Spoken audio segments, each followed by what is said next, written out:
कभी जिंदगी में ऐसा लम्हा आता है जहां हर तरफ अंधेरा होता है, दोस्त पीठ मोड़ लेते हैं, रिश्ते खामोश हो जाते हैं और लगता है जैसे कोई सुनने वाला ही नहीं। ऐसे लम्हे में सिर्फ एक आवाज दिल में गूंजती है, अल्लाह मेरे साथ है और मेरे नबी का रास्ता ही मेरा रास्ता है। क्या तुम्हें मालूम है, नबी करीम को ताइफ में कंकरियां मारी गईं, लाहो लहान कर दिया गया, और फिर भी उन्होंने बद्दुआ नहीं दी। उन्होंने सब्र किया क्योंकि वो जानते थे अल्लाह देख रहा है। और जब वो हिजरत पर निकले, गारे थोर में छिपे, दुश्मन सिर पे खड़ा था, मगर उन्होंने किया कहा, ला तहज़न इन्नल्लाह मअना, गम न करो, अल्लाह हमारे साथ है। मेरे भाई मेरी बहन, जब दुनिया थिकाती है, जब ख्वाब टूटते हैं, जब सब छोड़ देते हैं, तो एक दरवाजा हमेशा खुला रहता है, अल्लाह का दरवाजा।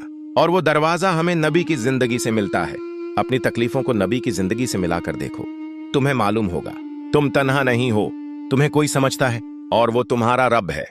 Voice gets hopeful. बस हार मत मानना, न दुआ छोड़ना, न सब्र छोड़ना, और न नबी का रास्ता छोड़ना। यकीन रखो, तुम्हारी आंखों के आंसू, तुम्हारी रातों के सजदे सब गवाही देंगे। कल जब तुम रब के सामने खड़े होगे, अल्लाह तुम्हें सुन रहा है और नबी तुम्हारे लिए बेहतरीन मिसाल हैं। Follow the sunnah, trust the plan, never lose hope.